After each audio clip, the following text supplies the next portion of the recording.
I was in my bathroom doing my hair, and I could hear what sounded like gunshots, and I opened my window, and I hear it sounds like a man saying, "Help me, help me." Oh, I just heard the shot again. Yeah, there was some gunshots fired, about 5 of them behind my house, and now I can hear someone yelling, "Help me." Oh, another gunshot. Another shot. I hear it. Another one. 3 more, okay. And this person is screaming, "Help Yeah. me." You hear him, is it male, female? It sounds kind of like a male, but it could be an old female with a raspy smoke voice. Is he dead? You tell me. Gotta be dead. You think he's dead? I hope so. How many rounds do you remember firing? 15. 15? Yes. Did he say anything to you? Oh, Grandma, I love you. Meet 63-year-old Cynthia Cdebaca, a once beloved grandmother and wife who chillingly was hiding a dark secret. After Cynthia had a stroke, her daughter Laura let her stay in their guest house so she could recover comfortably while staying close to her family. But comfort is far from what Cynthia experienced as inside the lavish, expensive house in California lived a troubled and unhappy family. My brother would tell me that she didn't approve of the way he disciplined the kids. On the other hand, my brother didn't approve the way she would discipline his kids. On the surface, Laura's husband, Juard, seemed like a friendly and easygoing man. But behind closed doors, he was a strict and aggressive father, justifying his behavior as tough love. He often resorted to verbal and physical abuse with his family and would even destroy his children's toys as punishment when they misbehaved. Smoking, because she wasn't allowed to smoke in the house.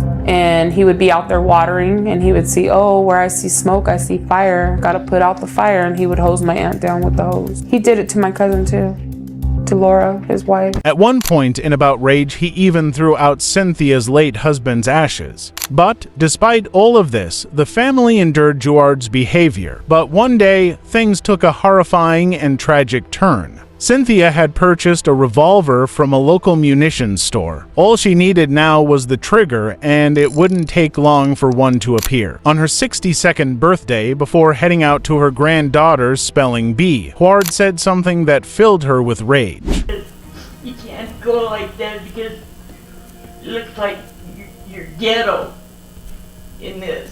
Just a few minutes later, 5 gunshots would be heard echoing across the neighborhood, then 5 more, and 5 more again. Juard's body was found later sprawled across the kitchen floor, covered from head to toe in 12 bullet holes. Meanwhile, Cynthia drove to a nearby Denny's, casually ordering breakfast as if nothing had happened. Afterward, she made her way to a casino where she spent the rest of her birthday, completely indifferent to the violent tragedy she had just caused. Given her troubled history with Juard, it didn't take long for the police to zero in on Cynthia as the prime suspect. Just hours after the murder, they found her at a coffee shop and took her in. But who could have imagined that a sweet, elderly grandmother had just taken her own daughter's husband's life? Cynthia knew that in custody, all she'd have to do was spin a couple lies, put on an act, and by all accounts, she'd be set free.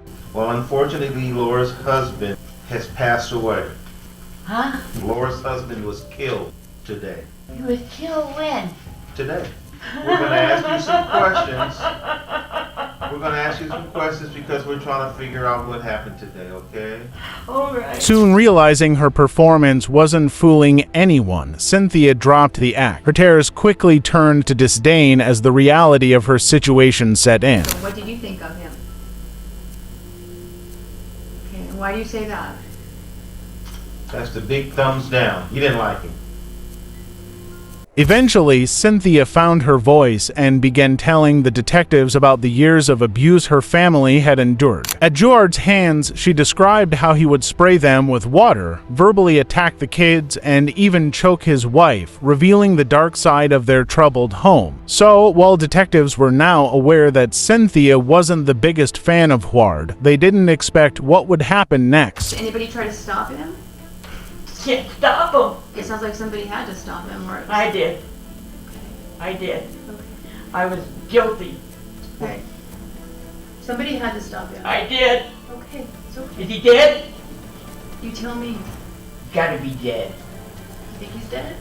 I hope so. Cynthia's near-instant admission of guilt was followed almost immediately by a chilling recount of the gruesome event. You got your gun from your purse, and then what happened?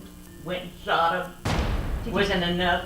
After she fired all 5 shots out of that revolver, she chose to go all the way to her car and reload 5 more rounds into her gun.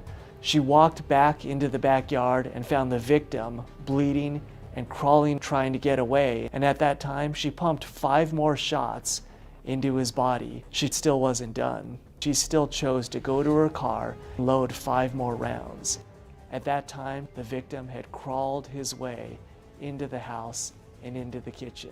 She pulled out that revolver and fired 5 more shots until the victim was finally dead. Further investigation revealed that only a few weeks prior to the murder, Cynthia had gone to a local gun range where she took shooting lessons with the same revolver she would ultimately use to end Jouard's life. It became clear that this act of violence was not as impulsive as it seemed. This was another clear sign that the murder had been planned and premeditated. However, premeditated murders are often driven by intense rage, where the killer is determined to ensure the victim's death no matter what. Did you check to see if he was dead?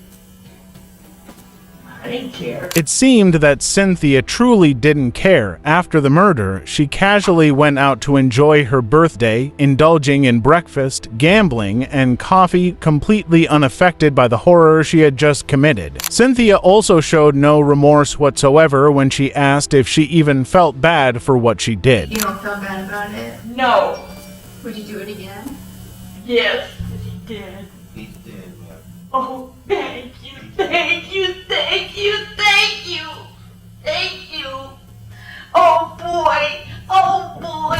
After less than 10 minutes of interrogation, during which Cynthia went from denial to a complete admission and even seemed to celebrate Jouard's murder, the detectives decided it was time to wrap up the investigation. Cynthia's family was brought in to say their final goodbyes, and it was in that moment that they fully grasped the nightmare they had been living, something so horrific no one could have ever imagined or prepared for.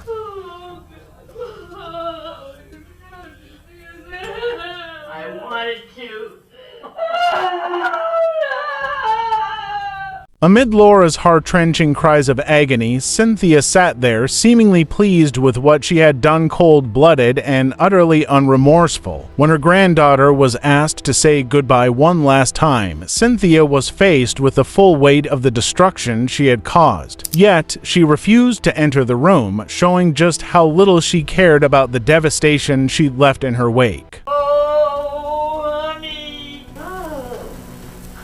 Come kiss me, please. This image of Cynthia as a cold-blooded killer grandmother was solidified when the detective suggested she pray to a higher power for fair treatment in the justice system. Her response was chillingly indifferent, further showing her complete lack of remorse or concern for what was to come. Whoever you pray to, you make sure that I don't pray to anybody. call as a higher power. I prayed today. Okay. First time I ever prayed. What'd you pray for? Hope he dies. Oh boy. 3 years after the shooting of Jouard Eustachio, Cynthia Cdebaca's trial began. While it was clear that Cynthia had killed Jouard, the trial focused on two main questions. Was the murder premeditated, and was there any justification for it? The case against premeditation was straightforward to prove. Cynthia had purchased the gun used in the murder just weeks prior, and she had even gone to a shooting range to practice, ensuring that the killing would be carried out swiftly and effectively. It also didn't help that in this interrogation, Cynthia had said this. 13 years I wanted to go get him. I was devastated. Cynthia claimed that Jouard had been both verbally and physically abusive, and to support her argument, the defense even had Laura, Jouard's wife, testify on their behalf, acknowledging the abuse her family had endured. The defense argued that Jouard's abuse justified Cynthia's actions, claiming that in a moment of passion or rage, she had fired the weapon to protect her family from a man who was supposedly tearing it apart from within. However, the powerful interrogation tape was once again used to dismantle the defense's argument. A few weeks later, the jury reached a decision. And fix the degree thereof, as murder in the first degree. This is a tragedy. I love my mom. I love Gerard. There's no win here. Not for anyone. It's just complete sadness. Cynthia Cdebaca was sentenced to 50 years in prison. At 65 years old, that meant she would spend the rest of her life behind bars, burdened by the weight of her actions until the day she dies.